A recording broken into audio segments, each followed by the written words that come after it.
is a great entrepreneur, but has failed the American people when it comes to managing government agencies.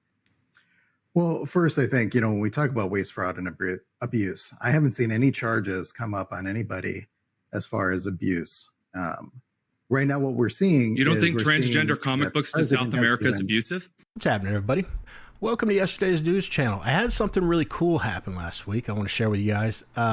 Early in yesterday's news channel's existence, I did a video on a debate between not weird to look at all, hyper-masculine, and all-around super cool dude David Pakman, and a conservative political commentator and radio host.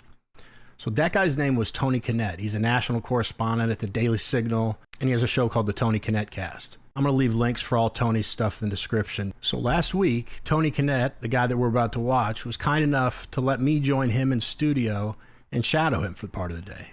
I mean, if you watch this channel at all, you get to know me a little bit, probably know that I don't have any experience doing this. I certainly don't know anyone in the business. Anyway, as you can imagine, I was just able to learn so much to improve my performance on the channel as we grow. I want to formally say thank you to Tony and his producer, Nick. Just insanely hospitable and generous with their time. Anyway, Tony Kinnett does a lot of spots on various news channels, and for today's video, we're going to check out one of his recent debates on NTD News about DOGE's performance.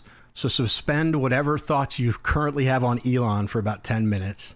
And let's watch Tony Kinnett ask himself if he's on a hidden camera show based on the same tired, ineffective talking points that sound like jokes or regurgitated by some failed left-wing gubernatorial candidate. And then, as he realizes that the guy is actually being serious, point out how absurd his criticisms of DOGE are.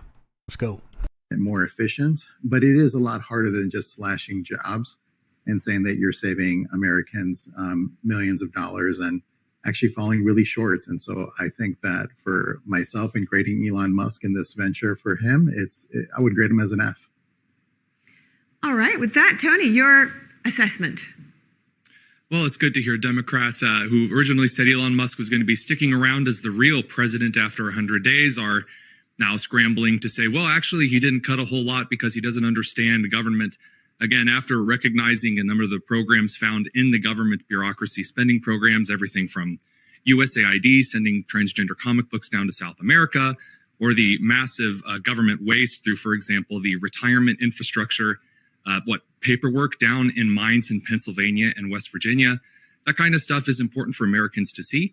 DOGE was always just an auditing agency, of course, Congress having the power of the purse.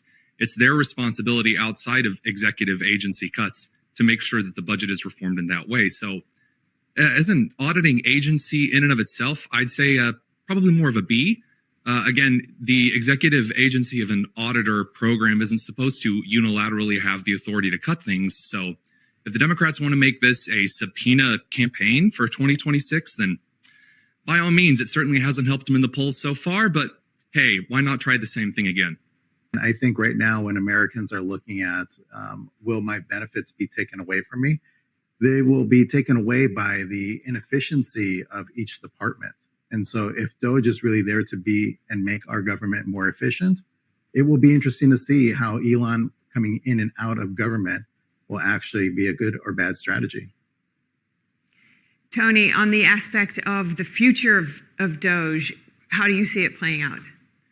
Well, I think it's good that we've seen an agency that's actually put individuals who are competent at sorting through data and large-scale programs to address a lot of the things that have been previously hidden away from Americans. Again, the USAID exposés, which have been found in lots of sectors of government, are not as boring, perhaps, as we were led to believe that, oh, this is just very bloated, inefficient government. These are actually programs that go directly against the interests of the American taxpayer. And they were being forced, and still are being forced in a large way, to participate in political programs with their tax dollars in a way that violates the Constitution and does violate federal law. This is one of the reasons why Rubio, as the head of the State Department, has instituted a wide series of changes for USAID, the State Department, and other agencies. As for Elon Musk and the auditing of various agencies in the future, it's a lot more than just kind of blanket sweep statements about making things more efficient. Some of the proposals my counterpart made, things like using AI to look through government systems, that was already being done. I wish that other Democrats, assuming that my counterpart is still a registered Democrat, I would hope that other Democrats had praised those efforts while those were currently going on, instead of saying gloom and doom about accessing private data and that everyone was going to lose their Social Security, which didn't happen. How much change do you think is possible now going forward, if it does last until 2029? Tony, over to you. Well, I think that, again, just to clear things up, Elon Musk never actually had or never used any unilateral authority of his own to cut agencies or to remove anything. He never did. I've looked through the signatures. I've looked through the emails. He issued auditing recommendations, but he acted based on the authority of the executive administration, meaning the president, under the Article 2 authority of the U.S. Constitution. So Elon Musk doesn't need to be president of DOGE, again, which is just a federal auditing agency after so many other congressionally led auditing agencies have failed, nonprofit auditing agencies have failed, that these institutions which had been assessed, the data looked through not people's individual Social Security numbers, as was fear-mongered, but again, the way that U.S. dollars were spent on the international stage and domestically, that's of great interest to the American people. But it does rely on Congress to ultimately make those cuts, as it is the holder of the power of the purse. Otherwise, the President of the United States and his heads of executive agencies do have to allocate those federal dollars, for example, towards a Department of Education. Now, those things aren't specifically outlined in the reconciliation packages, for example, to this office, this series numbers of employees. That's what several Supreme Court rulings have found. But as of right now, I think that DOGE is going to continue finding the waste, the fraud, and the abuse. But it is up to your elected representatives to vote in favor of cutting programs that aren't providing any benefits whatsoever to the American people. So talking about DOGE, I've come to terms with the fact that the reconciliation bill is potentially, and that's an important word, going to raise the deficit. I'm not happy about it. It's not what I voted for. And it's another reason that DOGE needs to continue.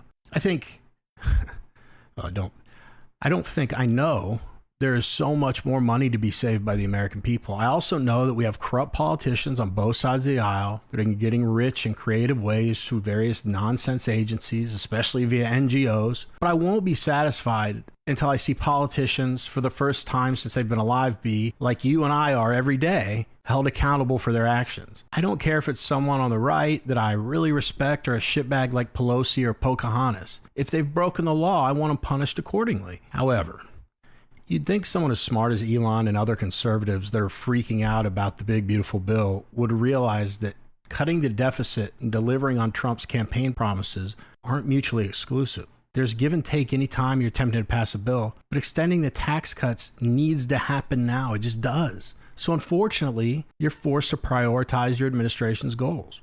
But there's good news. Well, maybe. Because there's an opportunity here. You know who could really step up and gain favor with Republican voters immediately after the reconciliation bill passes? Mike Johnson and congressional Republicans. If we can find them. Does anyone know where they are? Because to the best of my knowledge, they haven't done jack shit to assist President Trump in delivering on his promises. Is it inconceivable to think that they could get to work on a spending bill that would focus on reducing the deficit and shut up Elon? And yes, I'm seriously asking all of you because I'm not even sure what they do anymore. Whew, I'm getting worked up here. I need to chill out. Let's get back to the video. This aspect of the pushback against some of the DOGE's actions, what do you expect to see in terms of what plays out in the courts?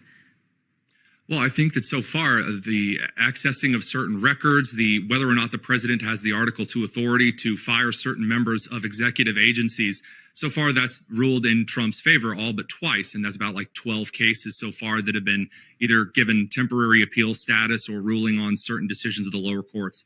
I think that this is going to end most likely with a Supreme Court ruling against kind of the universal nationwide injunction ability that federal courts have really only started using recently in our nation's history. So at least in that aspect, I think that's going to be one of the effects of DOGE, again, finding a lot of things that the American people are against.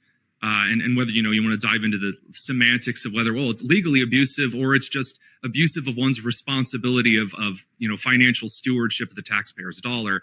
Okay. But I think that if you're looking at future challenges, so far the biggest challenge, at least to the American system, is that right now you have a party campaigning on subpoenaing Elon Musk as like a term for the 2026 midterm elections. And right now, the Supreme Court's finding that, yes, the executive chief, the president of the United States, does have the authority to hire and fire in executive agencies outside of Senate confirmation process. Yeah, I mean, those are already kind of being ironed out. So I guess the rest is politics. What do you think that will take? But also, if you'd like to respond to the criticisms that George brought up about cuts to SNAP, medical benefits, and increased spending in the budget deficit. Right. So I can talk about the decrease in benefits, for example, the kind of the fear-mongered cuts to Medicaid, meaning that individuals who haven't passed a very, very, very simple work requirement outside of disability, or individuals who are not citizens of the country, not receiving certain kinds of aid. That's not cuts to American citizens with their certain conditions on Medicaid. But more importantly, to the point on the Democratic Party moving forward, I agree. I think that the Democrat Party being focused on a solution series, maybe a vision for the American people, some things on the table would be extremely effective. But as we saw right after the election, when the group of moderate Democrats met in Virginia and DNC Chair Ken Martin ostracized the crew. And again, since then, Democrat Governor Tim Walz has said the Democrats need to be meaner. You had Jasmine Crockett just before we hopped on, again, just leaning into this kind of toxic culture. I'm really disheartened for a lot of Midwestern Democrats who I know and I'm very friendly with, who want to see a more kind of a Clintonian Democrat Party kind of move forward. Maybe even kind of the Bernie Sanders more socialist style of economic policy focus, even from some of the younger Democrats.